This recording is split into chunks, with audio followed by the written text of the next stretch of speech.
দেশে সাকিব খানের বিয়ে, ছেলে জয়কে বিদেশ পাঠানোর সিদ্ধান্ত। ঢাকায় সিনেমার সুপারস্টার সাকিব খানের বিয়ের খবর টক অফ দ্য টাউনে পরিণত হয়েছে। তৃতীয়বারের জন্য বিয়ের পিঁড়িতে বসতে যাচ্ছেন ঢালিউড কিং সাকিব খান। তার বিয়ে ঘিরে নানা কথাবার্তা ভেসে বেড়াচ্ছে মিডিয়া জুড়ে। শোনা যাচ্ছে এবছরের শেষে তৃতীয়বারের মতো বিয়ে করছেন সাকিব খান। প্রথম স্ত্রী অপু বিশ্বাস এবং দ্বিতীয় স্ত্রী শবনম বুবলী।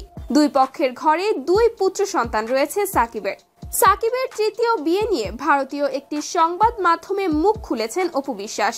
অপু বলেন, সাকিব তো একজন প্রাপ্তবয়স্ক মানুষ, তার ব্যক্তিগত জীবন নিয়ে কিছু বলার থাকলে তিনি নিজেই বলবেন। তিনি তো আমার ছেলের জয়ের মতো ছোট নন, তবে প্রতিনিয়ত সাকিবের বিয়ের প্রশ্নের সম্মুখীন হতে হতে আমি বিরক্ত। দেশে সাকিবের বিয়ে, আর এজন্যই কি ছেলে জয়কে বিদেশে পড়াশোনা করতে পাঠাচ্ছেন তিনি? এমন প্রশ্নে অপু বলেন, সাকিব শুধু বাংলাদেশের সব থেকে বড় তারকা নন, তিনি আন্তর্জাতিক মানের তারকা, বুদ্ধিমান মানুষ। আমার ও সাকিবের যেহেতু সন্তান রয়েছে, তাই সম্পর্ক থেকেই যায়। এক সময় আমার তরফ থেকে জয়ের পরিচয় দিতে সংবাদ মাধ্যমের সাহায্য নিতে হয়েছিল। সেই সময় পরিস্থিতি তেমনই ছিল, তবে এখন ব্যক্তিগত জীবন নিয়ে কথা বলতে স্বাচ্ছন্দ্য বোধ করি না।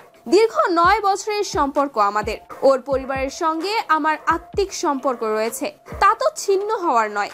আর এ মুহূর্তে ছেলের একটা সুন্দর ভবিষ্যতের কথা ভেবেই ওকে বাইরে পাঠাচ্ছি।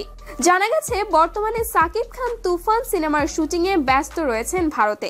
আগামী মাসের মাঝামাঝিতে ভারত থেকে দেশে ফেরার কথা আছে সাকিবের।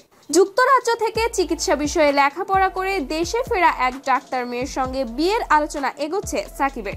তো বন্ধুরা, দেশে সাকিব খানের বিয়ে, আবার ছেলে জয়কে পাঠাচ্ছেন বিদেশে। এ বিষয়ে আপনার মন্তব্য কমেন্ট করে জানাতে ভুলবেন না।